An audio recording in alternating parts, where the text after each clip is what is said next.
दोस्तों, stock market में हम सभी लोग ऑप्शन ट्रेडिंग करते हैं। ऑप्शन ट्रेडिंग में हम लोगों का एनालिसिस सही होने के बावजूद भी हम लोग लॉस को फेस करते हैं। हमारा डायरेक्शन सही होता है फिर भी हमें लॉस होता है। इसका सबसे बड़ा वजह होता है स्ट्राइक प्राइस का सिलेक्शन। आज हम इस वीडियो में बात करेंगे कि स्ट्राइक प्राइस क्या होता है, स्ट्राइक प्राइस किसे कहते हैं और उसका सिलेक्शन किस तरीके से करेंगे। आज मैं आपको इतने आसान और साधारण शब्दों में बताऊंगा कि आप इसे कभी भूल नहीं पाएंगे और दूसरों को भी समझा पाएंगे। चलिए इसकी शुरुआत करते हैं। सबसे पहले हम लोग रियल लाइफ से समझने की कोशिश करेंगे। मान लीजिए कि आपको सब्जी बनाना है तो आप सब्जी खरीदने के लिए कहाँ जाएंगे? सब्जी मार्केट। मान लीजिए आपको फल खरीदना है तो फल खरीदने के लिए कहाँ जाएंगे? आप फल मार्केट। और अगर आपको भूख लगी है तो आप डिनर करने के लिए कहाँ जाएंगे? ऑब्वियसली होटल में जाएंगे या रेस्टोरेंट में जाएंगे। ठीक उसी तरीके से जब हम लोगों को ऑप्शन ट्रेडिंग करना होता है तो हम लोग स्टॉक मार्केट में आते हैं। तो स्टॉक मार्केट में ट्रेडिंग करने से पहले हम लोगों को डिसाइड करना होता है कि हम लोगों को करना क्या है। जैसे आपको सब्जी बनाना है, आपको फल खरीदना है, या आपको डिनर करना है, या कपड़े खरीदने हैं, या घूमने जाना है, तो कोई एक एक्टिविटी आपको डिसाइड करना होता है। तो वैसे ही हम लोगों को ऑप्शन ट्रेडिंग में एक इंडेक्स को सेलेक्ट करना पड़ता है। मतलब एक व्यवहार को हम लोगों को पहले डिसाइड करना पड़ता है कि हमें किस में ट्रेडिंग करना है। जैसे कि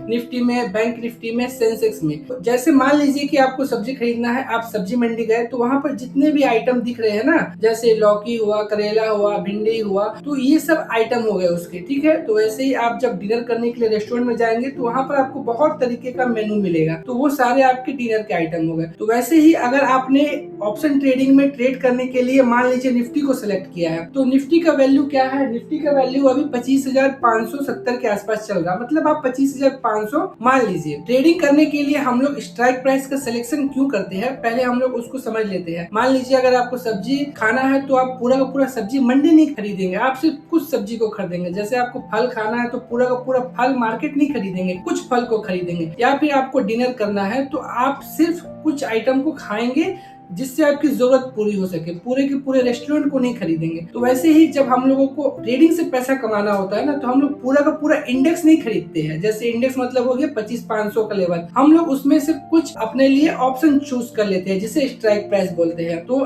रेस्टोरेंट में आपको समझ में आ गया, सब्जी मंडी में समझ में आ गया, फल मार्केट में समझ में आ गया। तो वैसे ही अगर आपने निफ्टी को सेलेक्ट किया है ट्रेडिंग में, तो निफ्टी का मेनू क्या होगा? निफ्टी का मेनू होगा 25,500, 25,550, 25,600, 25,650। तो इसी 50-50 के डिस्टेंस में ये बढ़ता जाएगा। और ठीक इसके नीचे भी 25,450, 25,400, 25,350 जितने भी आपको रेट दिखाई दे रहे हैं ना, जितने भी रेट दिखाई दे रहे हैं, इसे हम लोग कहते हैं स्ट्राइक प्राइस। इसे ही हम लोग स्ट्राइक प्राइस बोलते हैं। अगर आप बैंक निफ्टी में देखिएगा तो बैंक निफ्टी मान लीजिए 61,000 चल रहा है, तो इसमें 61,100, 61,200, 61,300, 61,400। वैसे ही इसके नीचे में 60,900, 60,800, 60,700। तो ये जितने भी लेवल दिखाई दे रहे हैं इसी को हम लोग बोलते हैं स्ट्राइक प्राइस। अब स्ट्राइक प्राइस को समझने के बाद में अब हम लोग इसके बारे में बात करेंगे कि स्ट्राइक प्राइस का सिलेक्शन किस तरीके से करते हैं हम लोग और कौन सा स्ट्राइक प्राइस आपके लिए सही होता है। देखिए, जैसे मान लीजिए कि एक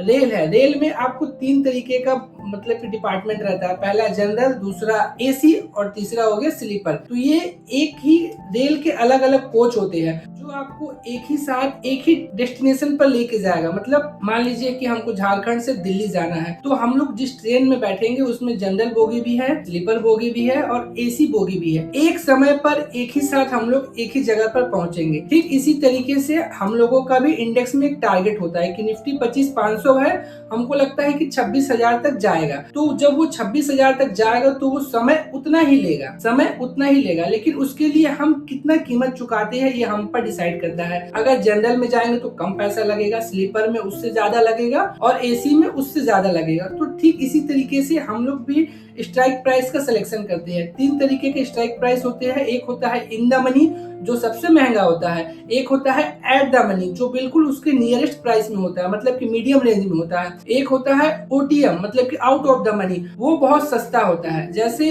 ट्रेन में जनरल बोगी सस्ता हुआ, वैसे ही हम लोग को ट्रेडिंग में OTM out of the money सस्ता होता है। ठीक है, इसमें दिक्कत होती है फैसिलिटी की। जनरल बोगी का फैसिलिटी अलग होता है क्योंकि वो बहुत सस्ता है। तो उसी तरीके से ओटीएम जो हमें सस्ता मिलता है उसमें भी बहुत कमियां होती है। ठीक है, लेकिन वो थोड़ा सा अट्रैक्टिव इसलिए होता है क्योंकि वो सस्ता होता है। सेम एज इट इज जैसे हम लोग सफर करते हैं, तो रियल लाइफ की घटना से जब आप इसको जोड़िएगा तो आपको सारा कॉन्सेप्ट क्लियर हो जाएगा। मैं आपको फिर से रिपीट कर देता हूँ, ट्रेन के बोगी का जनरल, स्लीपर और एसी। ठीक वैसे ही ट्रेडिंग में हो गया strike price, in the money, at the money और आउट ऑफ द मनी। इसके फीचर्स अलग अलग होते हैं। लोग अपनी एक्सपीरियंस, अपनी फैसिलिटी, अपनी औकात के हिसाब से लोग ट्रेन में सफर करना पसंद करते हैं। वैसे ही ट्रेडिंग में भी क्या होता है, लोग अपना एक्सपीरियंस, अपना कैपिटल, अपनी स्ट्रेटजी सबकी अलग अलग होती है, उसी के हिसाब से लोग इसको सेलेक्ट करते हैं। अब अगर हम बात करें कि सिलेक्शन कौन सा करना चाहिए, तो ज्यादातर आपको स्ट्राइक प्राइस का सिलेक्शन करना चाहिए इन द मनी में। क्योंकि देखिए, ट्रेन में भी एसी बोगी में वही लोग जाते हैं जिनके पास में पैसा होता है, जिनकी स्थिति अच्छी होती है और जो एक अच्छा लाइफ जी रहे होते हैं। तो वैसे ही स्टॉक मार्केट में जो लोग लंबे समय से सस्टेन कर रहे हैं, जिनको एक्सपीरियंस होता है, जिनको नॉलेज होता है, वो लोग आईटीएम मतलब इन द मनी में काम करते हैं। और जनरल बोगी में सफर करने के लिए आपको पहले से प्लान करने की जरूरत नहीं होती है। आप सडनली भी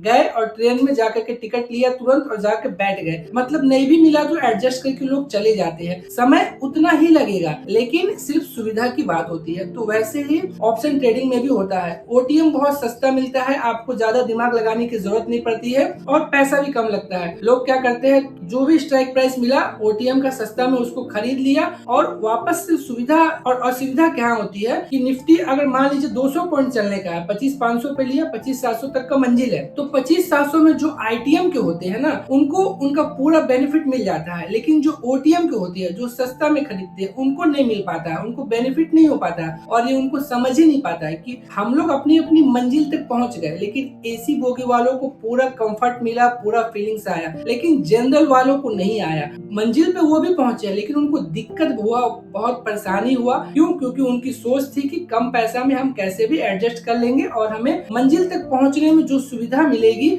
वो as it is AC bogie के जैसा होगा। मतलब कि अगर हम स्ट्राइक प्राइस 20,000 रुपए लगा कर खरीद रहे हैं और कोई आईटीएम का 50,000 लगा के खरीद रहा है, तो दोनों में अंतर तो है ना। निफ्टी 25,700 पर ही जाएगा, 200 पॉइंट चलेगा, लेकिन जो एक्चुअल बेनिफिट आईटीएम वालों को होगा वो ओटीएम वालों को नहीं होगा। तो इसीलिए ओटीएम का सिलेक्शन में ही बहुत लोग बर्बाद हो जाते हैं। मार्केट उनके फेवर में गया तो भी नहीं चलता है। इसीलिए आपको पहले स्ट्राइक प्राइस किसे कहते हैं ये समझ में आया, स्ट्राइक प्राइस क्या होता है ये भी समझ में आया और कैसे इम्प्लीमेंट करना होता है ये भी समझ में आया। लेकिन इसके बेनिफिट कितने तरीके के होते हैं, क्यों लोग ट्रैप हो जाते हैं, इस पर मैं एक अलग से वीडियो बनाकर समझाऊंगा। फिलहाल ये सिर्फ एक ओवरव्यू है स्ट्राइक प्राइस का। एक्चुअल में कैसे काम करता है प्रीमियम, ठीक है, आपको कितना प्रीमियम चुकाना चाहिए, किसमें खरीदना चाहिए, कैसे होल्ड करना चाहिए, स्टॉप लॉस क्या होना चाहिए, ये पूरा का पूरा अलग चैप्टर है स्ट्राइक प्राइस के लिए। इस पर हम अगले वीडियो में बात करेंगे। अगर आपको वीडियो अच्छा लगा तो इसे लाइक और सब्सक्राइब करिएगा, और अगर आपको इसका दूसरा वीडियो भी चाहिए स्ट्राइक प्राइस के बारे में तो कमेंट में लिखिएगा, या फिर आपको कोई किसी और टॉपिक पर कुछ भी समझना हो मार्केट में, आप कमेंट बॉक्स पे लिखिए, मैं उस पर वीडियो बनाकर आपको सिंपल शब्दों में एक्सप्लेन करने की कोशिश करूंगा। आज के वीडियो में इतना ही, तब तक के लिए थैंक यू सो मच।